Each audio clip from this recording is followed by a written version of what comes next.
Welcome to Halftime Blues, a football show hosted by a money-hungry Chelsea fan and a Plastic Man City fan. We talk about the beautiful game with guests from all over the world. Hey guys, welcome back to Halftime Blues. This is episode number 7. It is 7 episodes in. 7 is the number that Wolves finished. Good old Wolves. Is it also Beckham's number? It is Beckham's number and Ronaldo's number. If only that was the position Liverpool finished, Sean. I'm sure that's where City used to finish before some rich sheikh bought them out, you know. And they cheated their way into buying players. I'm sure that's pretty much. Well, let's get all the plugs out of the way before we do anything. Hey, if you're a Chelsea fan, if you're a City fan, or if you just love football, the Premier League, please like our podcast, share, subscribe, just spread the word. It'll be a big help to us. So please take a moment to do that. But we've got a guest on with us. Usually it's Halftime Blues. Today's going to be a bit different. We've got a guest, and Josh, I don't know if you know this, but there's been some amazing Premier League teams over the years. You know, obviously Man United dominated for so many years, and then there was the rise of Chelsea, City obviously in recent years, and we've become heavyweights in the Premier League, and I support Chelsea. Josh is a Man City fan, and today we have a new club that joins us, following in the shadows of Leicester City, following in the shadows of Leicester and Blackburn Rovers winning their first Premier League. It's Liverpool, a Liverpool fan. Andrew, hey, welcome Andrew. I love how your facts are so skewed. That's hilarious. They're not skewed. That's your first Premier League. Bro, was Chelsea even like up there before the Russian came in and threw his money at the club? We've got more Premier League titles than you. That's all I'm saying. How's that Champions League trophy going? We still got it. How's that Club World Cup trophy going? Tune me about Champions League. I'll take it, okay? We are abysmal in that competition. Guys, there's a perfect meme going out right now where someone says Man City in the Champions League, and it's literally it's a FIFA, you know, like the FIFA team building thing, Ultimate Team. Yeah. Someone has literally found bad players, like terrible bronze players with the same names. With all the same names of the Man City starting 11. And it's just the best thing. And I can't help but laugh at that. I mean, we suck in the Champions League. There's no two ways about it. Oh, yeah, you do. Sorry. Well, just quickly, our guest is Andrew. Andrew's a good mate of ours. He's originally from Cape Town, but now living in the UK. Andrew, just give us like a minute where you're living now. And what do you do? So, I'm living in a I don't know if I say small town. It's fairly decent size, called High Wycombe, which is like 30 minutes from London. Is that Wycombe Wanderers? The same yes, team? It is actually. Okay. Yes, it is. And in fact, Wycombe Wanderers, the football team. Yes. Yeah, they apparently got recently. They got promoted. They won the playoff. Right. Yeah, they won the playoffs. It was a big thing. Have you seen that striker? Their striker's like he's massive. He's like a bodybuilder. Yeah. They've actually got a friendly against West Ham, like this weekend or next week, I think. Yeah. So you're 30 minutes from London. Yeah, basically. 30 minutes from the bridge, Sean. I know. No, a little bit further to the bridge. So my brother-in-law actually lives in Fulham, and I think Fulham and Chelsea are quite close to each other. Yeah. So the bridge is like really close to where he stays. So, in fact, when they're playing, he can hear them. He can hear the match going on in his bedroom. Well, he can't during 2020 though. No, of course. And if he's got the TV on. But I mean, even if it is full of fans, you know, it's still boring to watch. So it's pretty quiet. You know, you don't hear much going on there anyway when they're playing. So shots fired. Yeah. Actually, we're talking about City here. Andrew's been spitting. He's just been firing shots since the start of this, eh? I know. Well, we'll get into it. Don't you worry, Josh. It's quite a disrespectful guest, actually. But Andrew's the only one here who's actually attended a Premier League match in the flesh. Is that right? True, indeed, I have. And what was it? What was it? It was Liverpool Hull City. In fact, it was back when old Andy Robertson was still playing For Hull. Yeah, for Hull. I think if memory serves me correct, he actually got a red card and sent off in that game. It sounds about right. Did you guys beat them 5-0? Yeah, no, 5-1. They got like a consolation goal at the end. Okay. Yeah, I think like it was like the last 10 minutes of the game where the players didn't really care what was going on. So yeah, Coutinho like put in like a 25-yard curler in that game as well, which was a beaut. But I mean, I think at that stage we were already leading 3-0. So sure. Yeah. What's it like in that? Was it like being in? Was that in Anfield? It was at Anfield. Yeah. Wow. What's the atmosphere like? Bro, it's everything you hear about Anfield, like everything and more. Like I know that I think it's Anfield, and there's another stadium somewhere else. It might be Etihad. No, definitely not. Definitely maybe if you enjoy the sound of silence, then the Etihad, you know. Yeah, I do, bro. I do. Actually. Oh, right. I'm actually very mature for my age, and I like silence. I don't like loud noises. Okay. Yeah. Jeez. So that's why you probably don't win the Champions League, you know, because there's no crowd behind you guys. So. Yeah. No. But jokes aside, I mean they call it the 12th or 13th player on the field, like when the stadium is so like alive.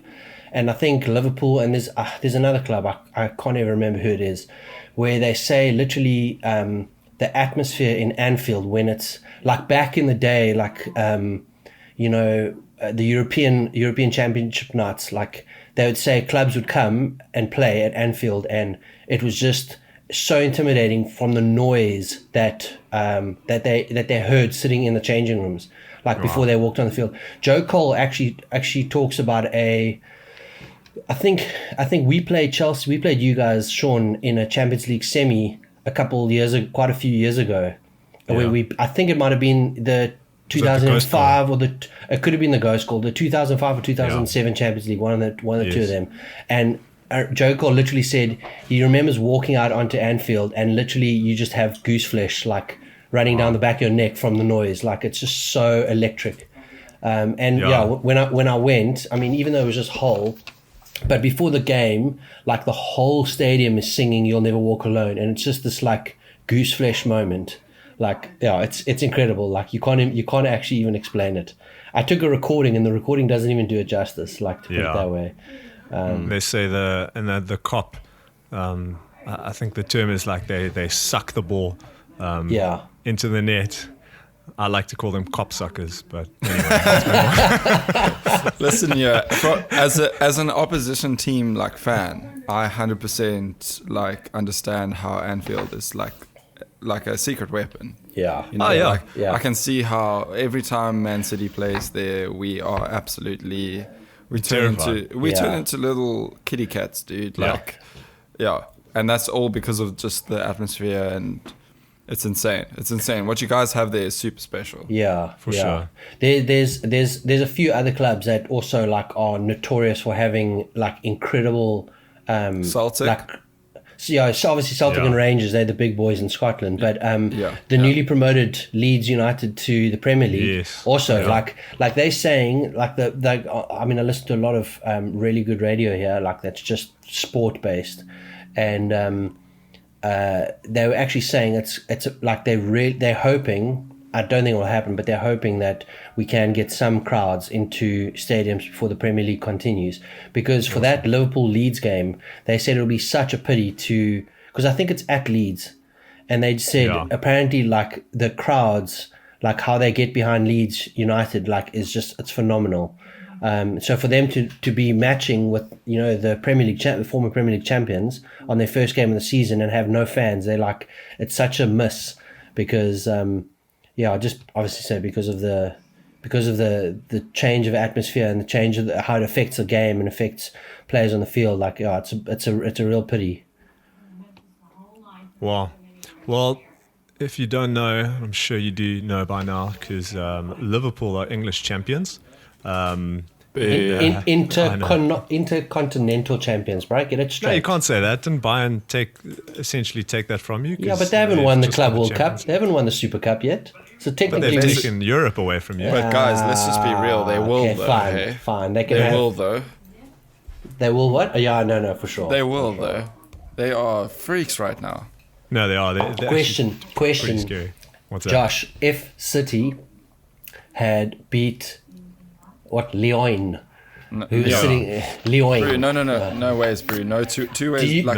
They would have rinsed us. They would have rinsed us. You reckon?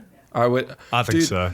The only glimmer of hope that I would have had is that Pep used to coach Bayern, and so maybe he would have known just a little bit of insider information. Maybe he would have, just had some tactics that would have nullified them. Maybe.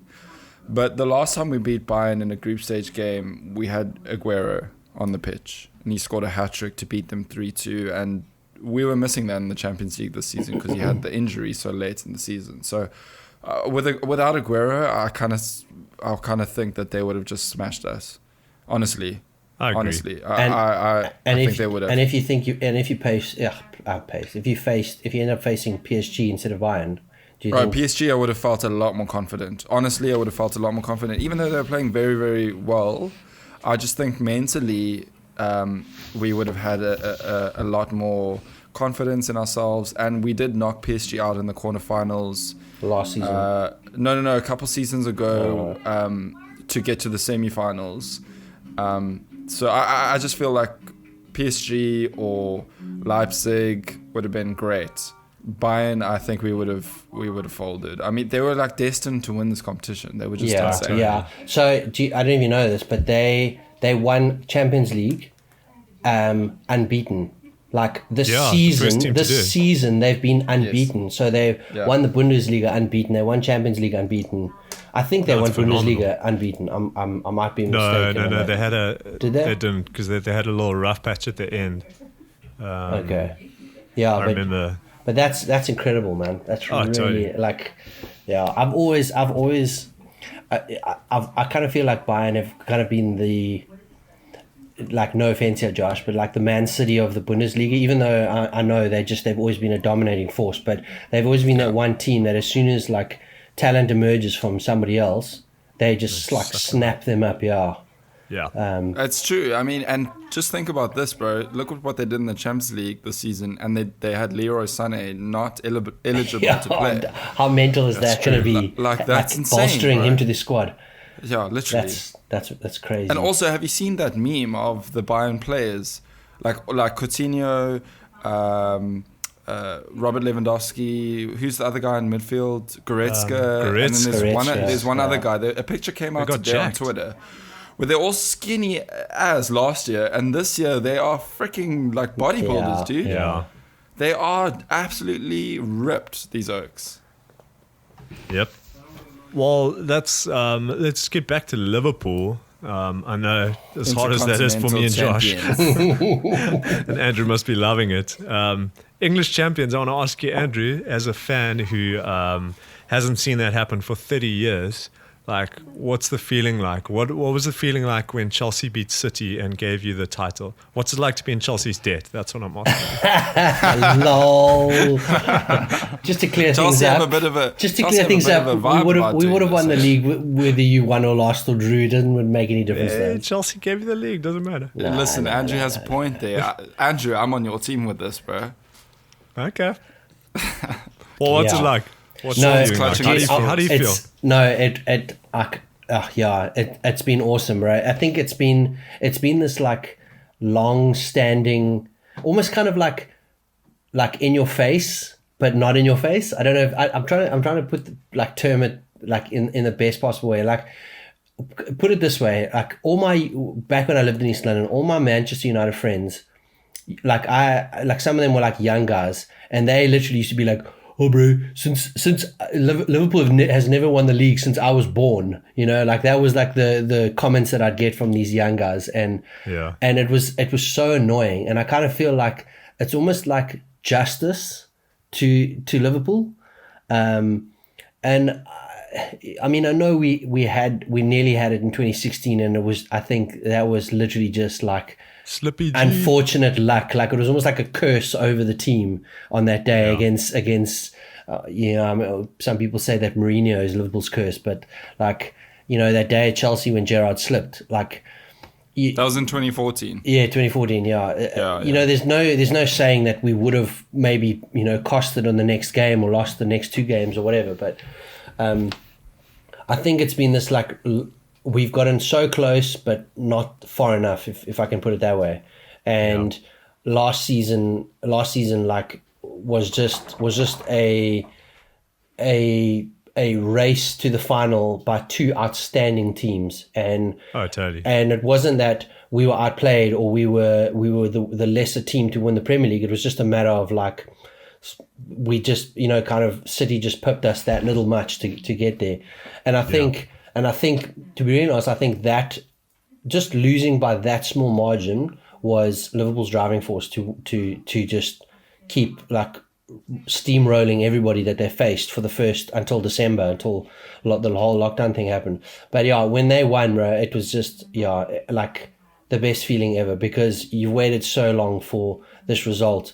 And like I say, the radio station that I listen to, you have these Liverpool fans phoning in, and the one guy phoned in and he said because with Klopp saying, okay, we've won the league now, we'll still celebrate no matter what goes on. We'll just do it when the time is right. Some guy phoned in and said, like, was chatting to Darren Goch and this other dude who in the afternoon, and they were saying, trust me, Liverpool will celebrate. They don't care if it's in the middle of the season, if it's at the end of the next season. Like, they don't care. They will celebrate, like, regardless, Andrew, tell me this, bro. What is more satisfying, winning the Champions League or winning that Premier League for you? Winning the Premier League. We already got 5. We've already got 5 Champions League trophies in our cabinet. Yeah, exactly. Like, there's no like.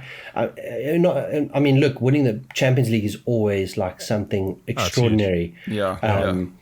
But do you know why I ask? Because City's chairman just had his end of season interview just the other day, and every single year the guy interviewing him will ask, next season, what is your first priority? And every single time they say Premier League, and Pep Guardiola says Premier League, and obviously as a City fan, never have won the Champions League. For me, it's like, obviously I'd prefer to win the Champions League. Yeah. But for them as staff and as players, they regard the Premier League as priority number 1. And the reason for that is because it's so grueling. You've got to be at the top of your game for 38 matches, and it's so much harder to win. Essentially, the Champions League, after the group stages, it's like 7 games when there are 2-legged knockouts, but it's essentially 7 games, and then you can win that cup. Compared to the 38 of the Premier League. So it's just interesting to hear your take that you are super satisfied, with the Premier League, and it just like credit to the Premier League. It's such a notorious competition.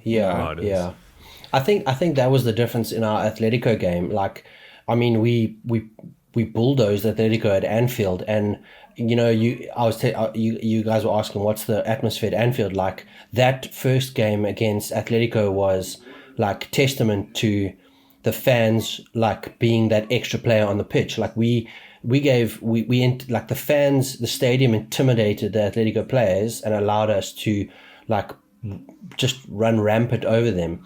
But when we returned to we beat them in Spain first. We beat them in Spain. Sorry, okay, my mistake. We beat them in Spain first, and it was like this. And I remember everybody saying like, "Oh, wait till you come to Anfield. Wait till you come to Anfield." And I think Simone was like, that for him that was like, right, you've challenged me, like, and you saw his like attitude on the side of the pitch. Like he was just like, "Come, bring it, bring everything you've got, throw it at me." Like, and he just soaked it up and just let his players do what they did on the pitch. And I mean, it sucked losing that game, especially being like, reigning champions. But I think at the same time, I think Liverpool's heads were elsewhere. I think their heads at that point, especially that point in the season, because that was like November. I can't remember when that leg was. Yeah, or even early Jan. Yeah. It was somewhere around there when we I think we already had like a 20 odd point lead over City. I think they were just like, that's priority number one this season. Like, maybe, obviously, like, defending our title in Champions League is big, but I think they had their minds elsewhere, and it was Premier League that was like, Another thing that can come into it is like that thought at the back of your head, like, you've already won it. You guys were Champions League winners, So like, I always feel after winning the Premier League, that, or any competition for that matter, that there's a thought at the back of your head, okay, are the team going to be a little bit more complacent now and slack? So that's why beating you guys to the Premier League, the season before this, after we had won it in 2017, 2018, was quite amazing. Well, that's to do it back to back. That's an amazing achievement for Pep. Like, I don't know of any other Premier. Has Ferguson done that? Has Ferguson he has, but it hasn't been done in the last sort of decade or so. So you're the first team to defend it in the last decade. Last time was 06, 07, 7, 8, and 8, 9 Man United. So I mean, that's still a massive achievement. Like, because so when City got knocked out, like the major talking point everywhere here in the UK was like, or even before the game that you got knocked out, the major talking point was, if Pep doesn't win Champions League, is he deemed like a failure? Like, has he failed as a City manager? Like, because that's the only trophy that has eluded City. And well, what are your guys' thoughts? What are your guys' thoughts as opposition fans? Because I know what my answer to that is. I think it'd be crazy to get rid of him. Yeah, I agree. Like, it's managers like him that make the Premier League what it is. That's what I was about to say. So I would say, if we had won nothing, right? So, which is obviously a crazy thought, because it wouldn't really happen under Pep with the budget and the team that he has. But if we had won nothing, but the style of play changed in the Premier League like it has because of him. Like, look at all the crap teams, dude. Look at how the goalkeeper's passing the ball from out the back. Look at how the centre-backs are splitting up and are going to the left and the right side of the box, to receive the ball and to play that possession-style attacking football. That's a testament to his influence. It's not just on Man City, it's on the league as a whole. And so I'm really happy with what he's done so far. And, I mean, there are some really fickle Man City fans, who were like super grumpy with him for his tactics in the Champions League against Lyon and the way that he stuffed up. And people were like almost calling for his head. And I was like, guys, this is ridiculous. Yes, he screwed up against Lyon. Even I will be the first one to admit it. He tactically got it wrong. But you can't sack a manager like that. And if he never gets the Champions League, I'll still look at this period for Man City as the next level up. The other debating fact, like, well, not debating fact, but the other, like, kind of black mark on his reputation was not necessarily that he's just hasn't won the league with City. It's that the last time he won the Champions League was with Messi. Yeah, it was with Barcelona. It's been 10 years, like 10 years or more than 10 years since he's won. And they were saying, like, has he lost the edge, or was it because of the Barcelona squad that he managed under that was the defining factor? That's a fair point. But I mean, look at us in 2017, 2018, where we got to 100 points, the first team to do that. We were rampant. We were literally steamrolling teams like 7-1. 8-0, 9-0 in the Carabao Cup that year, I think. It was ridiculous. Like, that's still a huge influence. He's clearly still there's still something there that he's got that's completely special. No, that's for sure. Yeah. And also... go Sean. No, if you look at Champions League managers, like, there aren't many managers that win it, like, I think it's three Champions League managers have won it 3 times, and then pretty much all other managers below that have won it twice. Pep being one of them. I'm sorry. Being one of them. Sorry. Like, I will not give credit to Zinedine Zidane for winning Champions League. I don't care what people say about it. I don't care. That man literally, like, like he walked into that team, an inherited team. An inherited team. It's very much like, I'll say the exact same thing about Liverpool's 2005 winning Champions League squad. Like Rafa Benitez just like jack squat to build that team. Maybe he signed, like, I think he signed Peter Crouch, and he signed no, he didn't. He sold Peter Crouch, but he walked into an inherited team that was already developed and already on the way for like success. And his first season at Liverpool, he wins Champions League with them. Like, that's it. And it's like, oh, he's this world-class manager. The problem was, straight after that, we just like deteriorated. Like, exactly. Until the point where we sacked him, where I think we were finishing the season in 8th or something stupid like that. Like, you know, sounds like Chelsea, that. Yeah, and so like that's why I was like, I detest Zidane. Like, detest him properly. Like, I don't care how much of a good player he was. Like, he's a complete knob in my opinion. Like, but this is unpopular opinion. Like, was he really that good, or is he just made? No, he was. He was a really good player. I still think. Well, if you look at his statistics, maybe for his time, yes. If you brought him at his peak to the Premier League now, do you think he'd be an outstanding player, or do you think he'd be an average player? Andrew's actually got a very good point. Andrew's got a very good point. I mean, we just knocked Real Madrid out in the last 16, you know, and then lost quite abysmally to Leon. You know, I mean, and he had Hazard. He has good players there, dude. He had Ronaldo, obviously, when they won as well. Tactically, he kind of failed. We were all over them. Yeah. No, Ronaldo carried that team. Yeah. But you know what?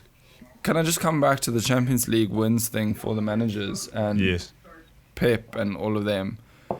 Sir Alex Ferguson's also only won it twice. Yeah, exactly. You know, it's like, so has Pep. I think Ancelotti's won it more. Has he? Yeah, he's won it 3 times.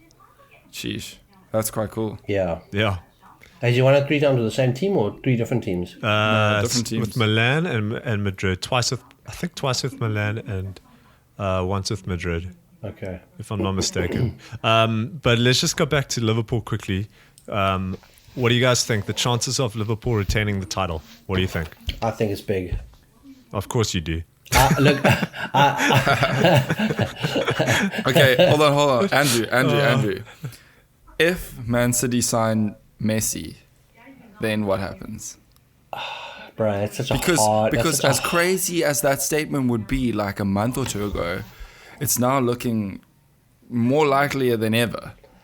It's crazy. Bro, I feel like if Manchester City sign Messi, that'll be like the version of like financial doping. Oh, totally. Like, but we all know FFP is dead. I literally feel like whether it's City or United or Chelsea, I don't know, whoever it is, whoever signs like Messi, I honestly feel like it'll be like, well, we might as well just give you 10 points like to start the season off with, you know? Well, Andrew, because Sean and I have a theory about doping in Liverpool. But we won't get into that now. Jurgen Klopp's got some magic juice, bro. Yeah, bro. Did you see how clean he's giving it to the Bayern Munich? Did you see how clean him and Firmino's teeth are, bro? Doping on some bleach there. Doesn't just go into okay, so where, Josh, what do you say? Like, okay, let's keep Messi out of the equation for now because it's all rumors. So he's not holding his shirt in front of a wall. Let's say Messi's not coming to City, just as it is. Liverpool going to retain or not? Look, I think it all comes down to the business that happens in the transfer window. And right now, Chelsea are winning the transfer window. Oh, yeah. Totally. No, they were always dominating. Frank's like stolen his kid's pocket money. He's like broken the piggy bank in the house. He's like scratched. That's funny. People are like... He's found those coins underneath the couch cushions. No, but Andrew, like, you know what? Credit to Chelsea, bro. They've done some damn good business. No, for Ever since the Hazard money, they haven't spent That's that much. That's the thing, bro. We haven't, and we had the transfer ban, so we're like sitting on cash. So it's like just perfect timing for us. But let me get back to what I was gonna say. Depending on the transfers we make, will determine my outcome. I think. So you say Messi, City would win it? No, not Messi. Messi out the equation. If we get the targets we want, which is the non-Messi targets. That's Koulibaly Koulibaly to strengthen our defense, and then Ayor from Lyon for the midfield to replace David Silva, then I think we have a good chance. Why? I'm interested in why would Pep want to, like, I understand he's lost Silva and he needs to replace him, but why? What about Phil Foden? Yeah. So like, look, or good one. Like, I mean, you guys have got outstanding players. Why? 100%. But the Ayor thing is actually more rumors than anything. There's actual weight in the Koulibaly thing. That is very likely to happen. Because you need somebody to replace Kompany, that's why. Yeah, exactly. Totally. Kompany, and I think Nico Otamendi will leave. Praise the Lord, because he's terrible. I hate him, I won't lie. Yeah, he's terrible, bro. He frustrates the crap out of me. So Koulibaly, if we get Koulibaly, and if actually, let me retract what I said about the other guy from Lyon. If we get Koulibaly, and what's looking likely is the Leipzig left back. He is a City player. He was on loan. Angelino. Yeah. If we get him as a left back. Backup for Mendy, then I'm happy. Then I'm super happy with the squad. Honestly, super happy with the squad. We need those two defenders to come in and make a difference there. The Messi thing, it's obviously looking very likely. All the reports are saying he wants to come to us, but that's a cherry on the top, a very big cherry. And you know what? If I want to talk about that, I don't have my hopes up, because obviously anything can happen. Yeah. But I think it would be mad, and obviously I'd be over the moon. I'll say this straight off the bat. I don't want Messi to come to the Premier League. I really don't. Yeah, because you don't want him to sign for City. It's like this weird thing. Like you don't want any team to get him, but then at the same time, I don't even want Liverpool to. You don't want him to come to Liverpool, if that makes sense to you. Like I don't know.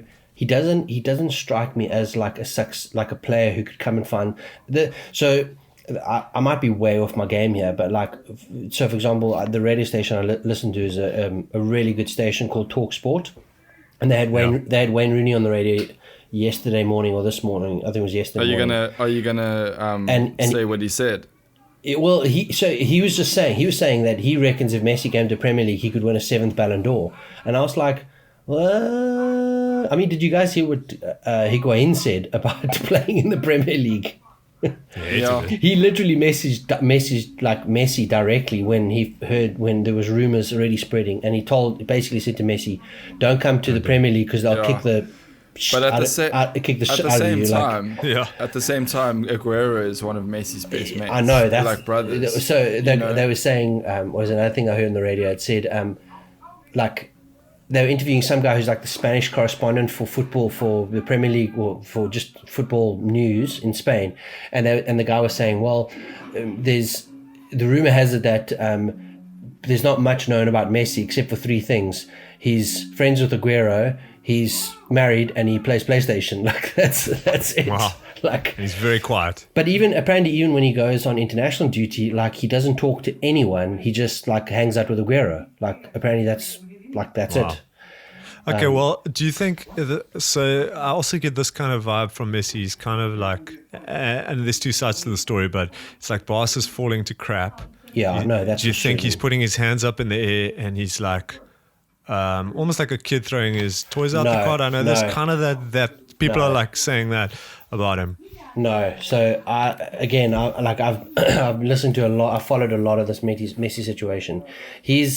Apparently, the president of Barcelona, it's a very weird system. They have a president that gets elected every so many years that kind of like dictates the club, and then there's obviously a board of members or whatever. Now the current president of whatever his foreign name is, that's it. Apparently Messi has like butted heads with him since day one, and I don't blame Messi. Their transfer strategy, the way that the club's been run. Buying Griezmann, buying Coutinho when they had Messi the whole time. Like, why? Remember they bought those random Brazilians. Yeah. Like, first of all, Arturo Vidal, he was way past his peak. Yeah. Then he bought that other Spurs failure, dude. What's that guy's name? I know you're talking about... No. Bro, Gareth Bale and Zidane is another talking point. Joke. Fabinho? No, Fernandinho. No, man, what's it? No, that's... I know you're talking about. Anyway, I know you're talking about. But yeah. So apparently Messi's just like had it. Like he's done. Like Paulinho, that's it. Paulinho. Yeah. I was way off. Yeah. Way off in the alphabet. Yeah. No, apparently Messi's like had it. He's done. Like he's sick and tired. And apparently he's been telling them for like years now, or for the last couple seasons, that they need to bolster the squad, and they just haven't. And this guy's just kind of been like, oh, well, he's an outstanding player. Let's just throw 120 million at him. He's an outstanding player. Let's throw 98 million at him. You know, like they've been, like you say, exactly. Or Griezmann as well. Yeah. Oh, totally. But you know what? The issue with Griezmann is that they put him on a freaking wing. He's a striker. Yeah. Like, they've had crap coaches, to be fair. Well, they buy Dembele and then he gets injured constantly. Yeah. Like, it's made of glass, that guy. Yeah. But you got to feel, don't you feel for Koeman? I mean, he's coming to this team and and Messi's told him. Yeah. And Messi's pulling the strings in the club. I mean, that club is built around one man. Imagine being that's the another first reason manager. why Messi doesn't want to stay.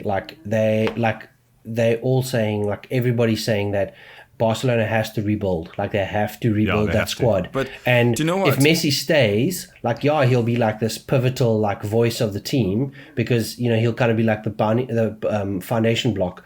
But the thing is, it means that he'll have to stick around while they develop their team. And he's got maybe like 2-3 years, like, top professional football, and they're like, does he want to stay there and hang around for that, or does he want to go and play and win trophies somewhere? Like, that's the big question.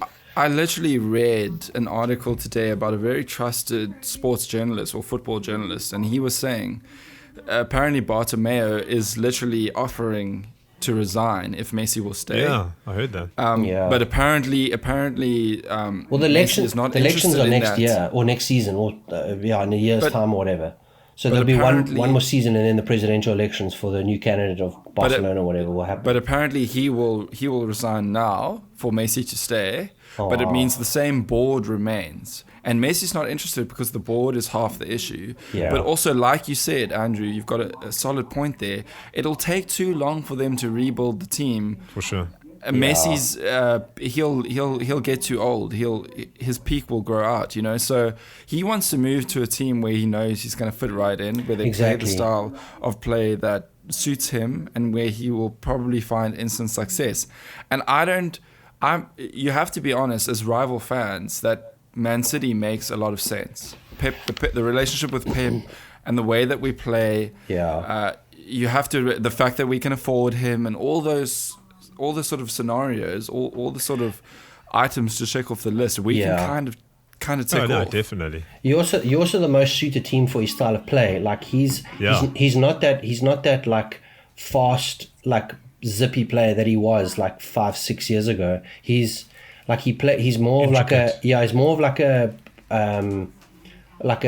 not necessarily a central attacking like midfielder role, but he's more like he'll play those quick passes, or he'll make those short darting runs. Yeah. He won't he doesn't have legs like he used to. And I think like with De Bruyne and like Sterling and even Foden next to him, like I think and Aguero in front of him, like you guys have probably got the most suited team to fit his style, like for maybe 2-3 seasons left, you know. And I think the best to be, I mean, I hate saying this, is you know, kind of throwing up my throat a little bit here, but like the one Premier League team to most certainly, or kind of almost guarantee like a trophy or two, you know, for his last 3 seasons or 4 seasons, whatever he chooses to play for. Look, can he do it? Swallowing a little bit of vomit in my throat quickly, you know. So we have to see. Can he do it on a cold Tuesday night in Stoke? That is the question. Do you know what? Do you know what's funny? Apparently, like a lot of Man City fans have taken all those words, Sean, that you just said, and you know how in Twitter you can mark words that you don't want to come up in your feed. You can kind of like ban those words. Yeah. A cold, wet, rainy night in Stoke is like banned on a lot of Man City Twitter profiles because they don't want to hear about can Messi do it. Okay, cool. Well, let's shift quickly to Champions League. You guys watched the Champions League final? Mm-hmm. I didn't, but I watched the highlights pretty thoroughly. So did you just give up once Liverpool dropped out of the competition? You're like, whatever.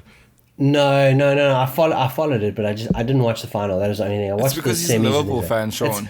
They've won the Premier League. Life's made. They don't care about anything else. Yeah, exactly, bro. Intercontinental champions. There we go. Right. Intercontinental champions. My gosh, I've never heard of that. Well, we got the treble. Yeah, I know, but I feel like it's a Mourinho thing where you're going on about winning 3 trophies. No, bro, that's Manchester City. That's Manchester City winning this like Johnson's Paint Trophy and the neighborhood football team trophy and it's Tottenham winning the Audi Cup. Whoa. My local street trophy. You know, they win the neighborhood treble. You know. Yeah. We were the first team to win the domestic treble, and Sir Alex Ferguson, of all people, said that it was impossible to do. So. No, you mean Ferguson won it first? What do you mean? No, he didn't win the domestic treble. Oh, okay. Sorry. Domestic treble. Sorry, misunderstood. And I'm not sure calling it a quadruple because it's community Mourinho shield. Mourinho would call it a quadruple. Yeah, that's like saying if we win tomorrow, we'll have a quadruple. But well, that's what Mourinho did in that one season with United. Anyway, Bayern Munich. The match was really good. I thought PSG played really well. They did. They played really well. Except Neymar and Mbappe were a bit off. I think that's it. They were just, if they were on their game, it was PSG could have taken it. Yeah, I do feel like it. I feel like in moments in the game where it was very much a 50-50. Mm-hmm. But the other thing was that Neymar doesn't know how to handle pressure. That's it's as obvious as it comes. Like as soon as his team is not doing well, like the guy doesn't cope. Yeah. Do you know what he does? He starts to try to take on every fullback by himself. And then he loses the ball constantly. He becomes less of a team player and more of like, okay, let me try and show you. Let me try and make a way. It's kind of like best way I can put it, and I'm sure Neil knows. I don't know if any of the listeners will know this. Maybe Matt and Alex, if they're listening, will know it. But it's kind of like Adam when we played Monday Night Football. Like when Adam would get fed up with his team, he'll just try and run through everybody by himself. The only difference is Adam would score. But there's always that one guy. But it's the same thing. Like, and the difference was like Neymar would just get fed up, and then he would. Yeah, I mean the stuff that I was hearing after the final was that he's immature. Like he's an immature professional football player. Like he doesn't know how to deal with being put under pressure or even losing. He doesn't know how to lose properly. And that's also kind of why I wanted Bayern to win, because I just feel like they're no nonsense. Their whole team, they're not going to post on an Instagram and do a stupid dance and put some dress up like they're 12 years old, make a TikTok video about it. Like, no, they get to the point. We win, we drink beer, like we're Bayern. You know, I was like, I'm a bit more old school like that. I'm like these, like the Pogbas who like dab and dance and the stuff. Like it's embarrassing. I'm like, I know Liverpool don't do that, do they? No. City don't do that. No. It's really United players, eh? Say that again. There's only United fans that do that. No, it's only really United players that do that. Yeah. And then they get then they get picked for the FA or for the England squad, and then then the FA is like, ooh, you've been to Greece. I think half the time, I think all United fans care about is getting followers on Instagram for their dances. Honestly. Well, here's a controversial question, because we have Liverpool and a Man City fan on the show. Who do you guys think should have won Player of the Year? Was it the right choice? Kevin De Bruyne. 100%. Okay, nice. Yeah. Good. Not Henderson. You know what? Henderson's been outstanding. Like, he's had a phenomenal season. Like, he really has. Like, he's been a fantastic leader. The thing was, Henderson won some other award, didn't he? Yeah, he won the Football Writers Association. Yeah, that was it. And that was primarily due to his work during the lockdown and the coronavirus thing and all that stuff. Oh man, my cat's locked herself in the cupboard now. I hate when that happens. Sounds like a euphemism. Look, in terms of like football, like I think De Bruyne has been like he's so reliable and dependable, like game in and game out. And I mean, so has Jordan Henderson been like this season. But De Bruyne, I've always loved that guy. Like I've always loved his play and his just his touches and his passes. It's ridiculous. It's on another world altogether. Yeah. You know what? I'm feeling when he won that, I felt very relieved because many of season City players sort of fall under the radar for those sort of individual awards. And I've got my own opinion on individual awards anyway. Yeah. It's a team sport. Like individual awards shouldn't really be there, if I'm honest. Yeah. But they, like Aguero, for example, I think he's only ever been in like one team of the season or zero team of the seasons. I think maybe Silva's been in one team of the season. Like some crazy players who are obviously very exceptional. Isn't Jesse Lingard in one of them? Hey? Wasn't Lingard in a team of the season? I might be wrong. It's so possible. City players often get overlooked for these individual awards, and it was a breath of fresh air that De Bruyne finally won it when it was so clear as day that he deserved it. And don't get me wrong, Henderson did amazing things for Liverpool this season, but individual awards usually go to attacking players, and that's not really Henderson's role, right? So he played a huge influence in Liverpool winning the league for them, but he wasn't a star in terms of amazing passes, amazing assists, equaling Thierry Henry's assist record, which De Bruyne did, scoring freaking rocket goals. I really feel that finally a City player has won that award, deservedly, and it was just. It was definitely fair. Well, we got the Community Shield coming up. We're recording this on a Friday night, so Community Shield's probably going to be tonight, depending on when this episode gets released. We got Liverpool, the champions of England, versus Arsenal, the champions of the FA Cup winners. Yeah. And I think it's going to be a good game. What do you guys think? What's your score predictions? Who's going to win? I think we'll pip Arsenal for it. I hope you do. I just don't know if they haven't added much to their squad since last season. And I kind of feel like Aubameyang bailed them out towards the end and kind of also got them that trophy. And Anthony Taylor too. Hey? As well as Anthony Taylor. Yeah, he helped them out. But that's the thing. Like this transfer window has been interesting. Like I feel like City have been busy. Chelsea have just been like I say, just going for it. Frank's been stealing grandma's pension money, you know. Yeah. Arsenal got William there. Oh right, yeah. But like, I don't know. Did they? Did they get anything from that? Nah. Yeah. There's talk that we're going to get Thiago. Yeah. Although Klopp's worried about his age. But yeah, like I just feel like not many people have been, I don't know, really busy at trying to bolster their squad before the season kicks off, which is in like 3 weeks' time? Yeah.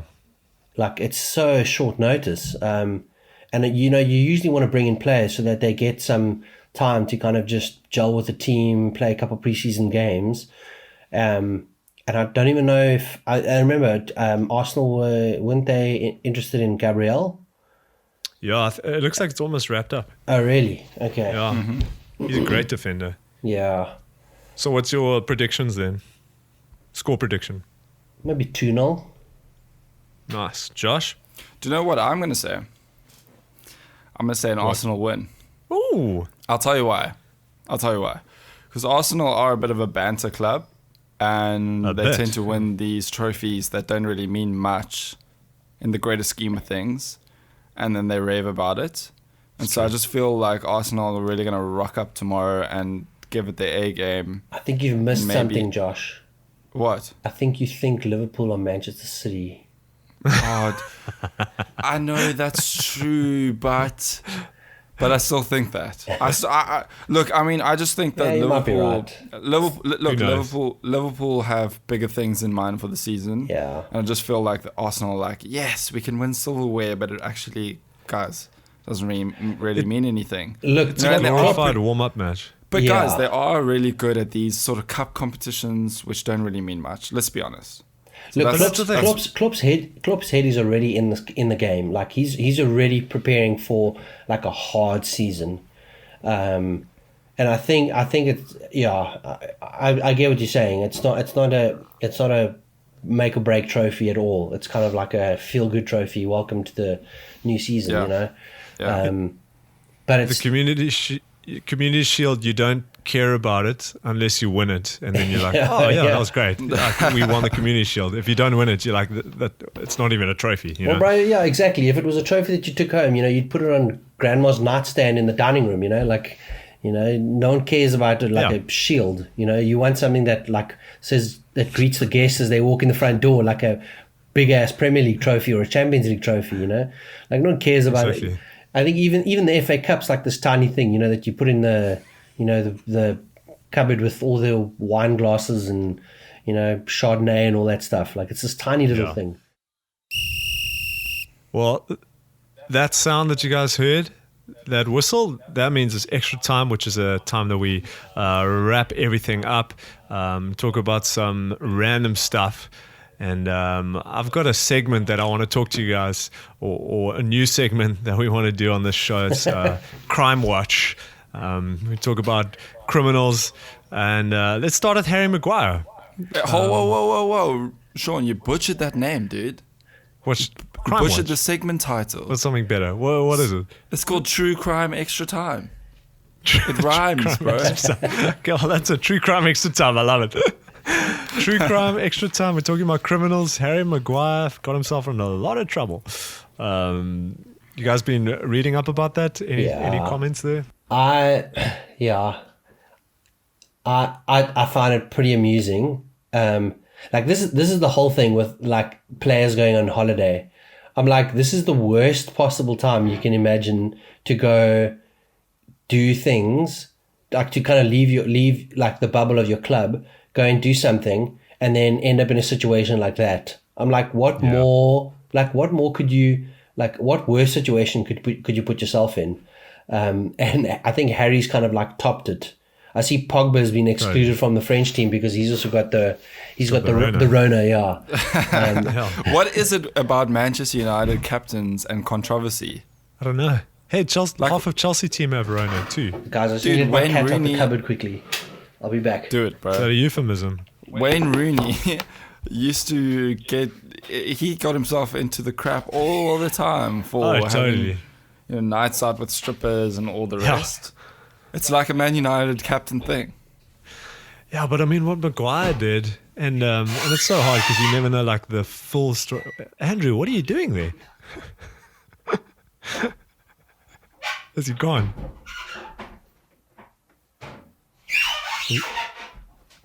Is that the cat?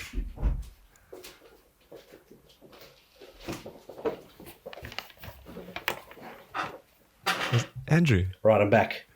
Oh. Was that your cat or was that the cupboard? The squeaky noise. Yeah. It was the microwave. So my cat crawls behind our microwave into the pantry cupboard because there's like this cavity. And she likes, I don't know, cats like going into small spaces. So she crawled behind the microwave down into the pantry cupboard and then down to the bottom. And then when she tries to get out, she tries to climb back up. So I had to move the microwave and that was the squeaky noise. Oh, okay. I thought you that was me letting the cat out of the bag. Oh, nice. Oh, dear. Geez, I forgot what we were talking about. Oh, Harry Maguire. Yeah, I mean, he's got himself in a lot of trouble. I think to be honest, I don't. It's not as bad as it actually sounds. I think what happened was he's been lured into an unfortunate situation where I think people have taken advantage of him because he's famous. I think that's what's actually happened. No, I'm serious. You like, think so? Yeah. He didn't get drunk and just beat up. No. You know why? Who was a bit pushy. The court hearing that he didn't attend, but where they found him guilty, that decision from the start to the finish, that decision was made in less than an hour. They literally walked in and the judge went, yeah, I see this evidence. It's conclusive. We deem him guilty. Like he's judged as guilty, like on these terms. Like they didn't even, basically his lawyers didn't even have time to prepare like a counter argument or actually look at the allegations that he was being accused for. And they didn't even have time to prepare like a counter case or whatever. I don't know what the law terms are, but it literally looked like, I think, I don't know if he did do something stupid. Like that's obviously the big question mark. Like what did he do and what didn't he do? I think that's probably never going to be found out. But I think what did happen was when he was arrested, or when he was arrested, I think they literally went to court without him having any time to get hold of a legal team to stand by him. But on the same note, I heard something interesting, and I was like, I wonder if like sport players do this deliberately in order to get out of sticky situations. So what happened was Maguire beat up cops. No, Maguire changed his legal team like a day, like that day that the incident happened, that he obviously got accused of it. And apparently when you change your some like loophole, like when you change your legal team, like they need enough time, they need to be given enough time in order to prepare like a defense for him. And I was like, I almost wonder if they, like almost like the players' lawyers or their managers kind of says in these events or these situations, we'll do this in order to give you that extra footing to get out of the situation that you're in, because they won't be able to say, okay, well, here's your lawyer, like here's the charges, But now the reason why I'm saying this is because today on the radio they said that his lawyers have now prepared and handed over like a defense argument or whatever, and then the Greek court has come and said, okay, they'll make a decision in 2 years' time or something like that. Like it's literally been delayed by like 2 years. And when that came out, everybody was like, okay, this is definitely not like legit. Like there's something fishy going on in the back of this. But at the same time, it got him excluded from the England squad. Like, I know. But that's another interesting thing, like why they were in such a rush to pick the England squad, where they could have just waited like 2 more days or a day extra, and they could have found out more about this. But I still find it lank amusing hearing that Maguire goes out partying and gets the silver slapped on his wrist, Did you guys watch the BBC interview with him, like that was released yesterday? Where him saying he feared for his life or something like that. Do you know what? To be fair, I mean, when all this news first came out, I was like, you're just a dumbass Man United player and whatever. But after I watched that interview, I really felt I do feel sorry for him. Yeah. I feel like no, seriously, bro. This is just a person to person level now. Yeah. Like he's a human being, and it sounds like he was treated really badly by this police, and it looks like they're trying to make an example out of him. That's exactly it. I think they used him because he's fame. A high-profile, famous player with lots of money, and you never know, dude. We weren't there. We don't know what conspired, And to be honest, it seems fishy for me, and I hope that. I hope the truth comes out, and I hope that justice prevails. To be honest, as cliche as that sounds, it just seems like he has been hard done by. So people were saying like, oh, he's a professional athlete. When he goes out now, he needs to get like bodyguards or security that go around with him, blah blah blah. Or he needs to go and like rent out a private villa if he chooses to go on holiday, because all the publicity and fame being a professional athlete, blah blah blah blah blah. And then, like, when I was listening to that Wayne Rooney interview, he turns around and he goes, but the he's just a normal person. Like, he's just a normal guy that wants to live a normal life. Like, he's like, why must he go and like, and especially now with Harry on his mental health campaign, he's like, why must players now go and, constantly live in fear that something's going to go wrong, and so they must surround themselves with bodyguards, or every time they go on holiday, they must lock themselves in a villa by themselves with with their family. Like, he's like, people want to go out and have a holiday, have a break, go have a couple of drinks with some, mates or whatever. And I think the other thing was, like he was saying, if it was Maguire going out with a couple of the boys, you know, and having a couple of beers and you know, at some nightclub, it would be handled a bit differently. But the fact that he was with his girlfriend, he was with his friend and their girlfriend and his sister, like it's like, why are they going to go cause trouble? You know, like why would you go with your family and your friends, you know, with your girlfriends to go and cause chaos? Like that was the other thing. That's true. But all right, let's talk transfers. We love to talk transfers to wrap things up. But before we do that, we got a special segment called Man United Transfers. Okay. Yeah, that's all we need to say about that. That's all. Let's move on to normal transfers then. This is what I heard of their transfers. What's that? Yeah, that's what I thought, Andrew. Me too. That's what I thought. It's no. So on the radio, this is what they were saying about the transfers.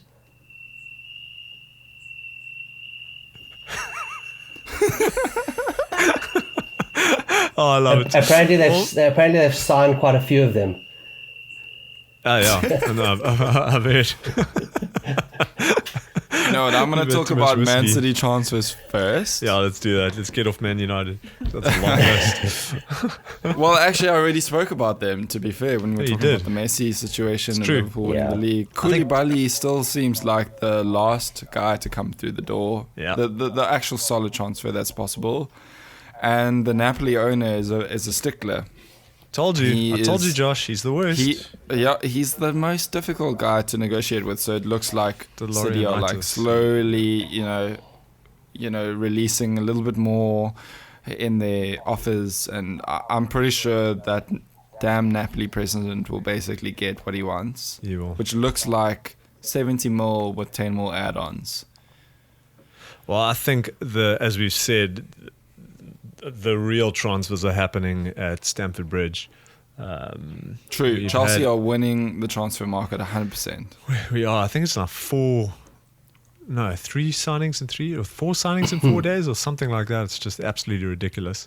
I am a very happy Chelsea fan right now. And Kai Havertz apparently is like all but done. They're just pretty much waiting on the announcement. Yo, that's taken a long time to be finalised, eh? It's like almost 2 weeks. Because he's the most expensive transfer they've got.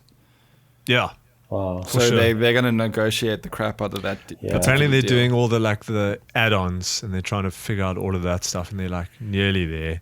I don't know, but I'm just amazed like the level of our signings, because Werner was as good as a Liverpool player like a few months ago. I was shocked when that all of a sudden happened. Obviously Hakim Ziyech, Thiago Silva for me actually is, I think, wonderful signing, especially for Chelsea with our horrible defense. But it's only for 1 year. Yeah, I think just more in terms of like he is. I get that. Like, don't get me wrong, but our defense obviously sucks, as you guys can see from this last season. And just having a solid, like, old, experienced defender who's like won things, he's played at international level. I feel like that's what we need. Azpilicueta is that, but he isn't like, to me, I love Aspi, but he hasn't won as much as Thiago Silva. I don't feel like he commands as much respect.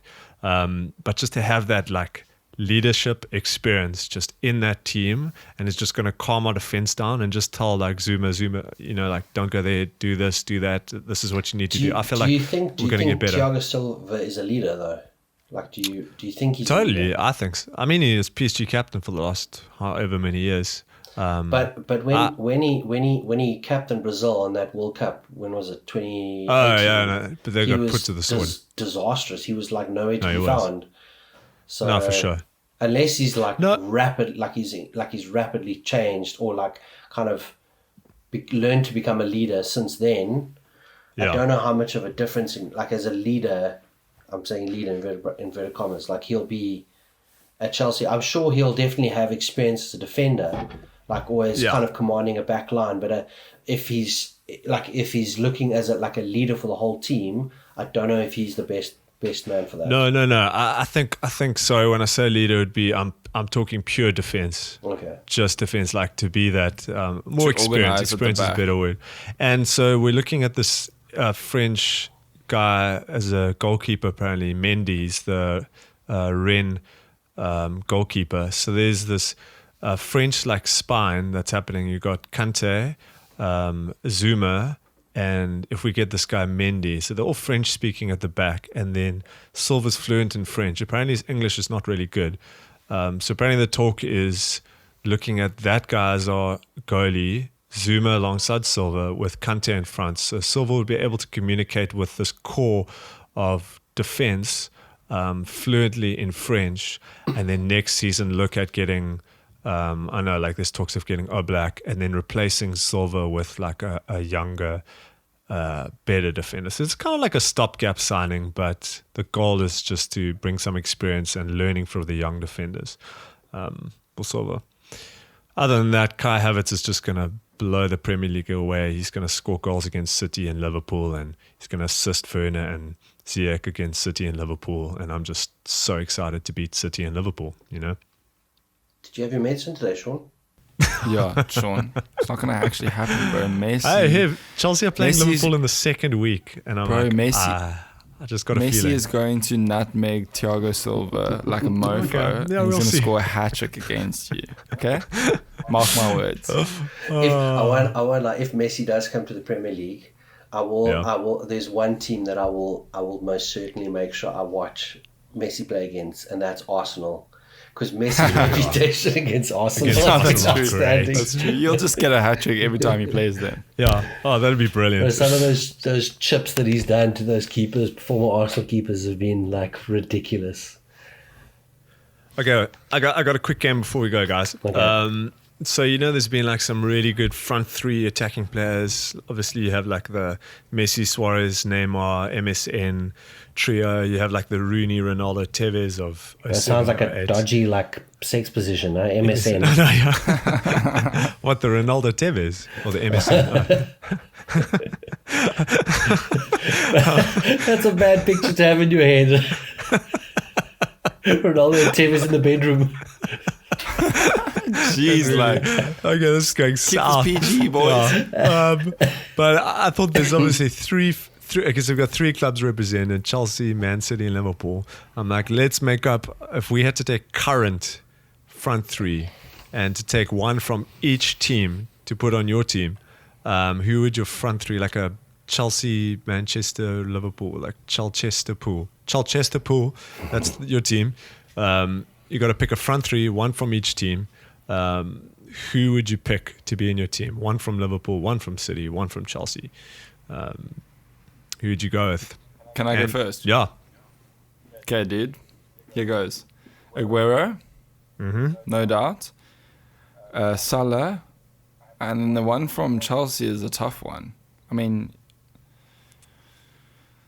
you know what? I'm going to be a little bit controversial and choose one of the new players you guys have signed. I'm going to say Hakim Ziyech. Nice. I just rate him so much. Yeah. I love to watch him play for Ajax, and I just think he's incredible. So those three. But Aguero from the club I support, no doubt, 100%. He's better than all the strikers that are in the three, out of question. Sure. Okay. Andrew, what's yours? Basically, I'm almost the same as Josh. The only difference I would change from Liverpool would be Sadio Mane as opposed to Salah. And I respect that. I respect that. Because that guy is a bit of a freak, actually, as well. He's also an inclusive like frontman. Like he's like the different. Yeah. The thing is like I'll happily give Aguero room to be selfish because I know he's a striker. He's an out and out striker. Yeah. Salah. Yeah. So is Salah. Like he's also an out and out. But I think if you put like stats on target, next to each other, I almost feel like Aguero's would be better, and so that's why I'd rather have Mane playing alongside him than having a slightly selfish Salah and Aguero next to each other. That might be a bit too much, I think. So well, that's a fair point. Yeah. I mean, yeah, very nice. Shawnee boy. I think I'd actually also go with Mane. I think I'd do Mane.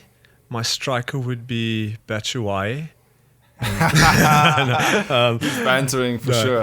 I would go Mane. I'd have to go with Aguero as our striker, and then on the left, I know he's like still really young, but I rate he's going to do well. I go Pulisic. So I go Pulisic, Aguero, Mane. At least they weren't all the same. Yeah. That's nice right. Boys.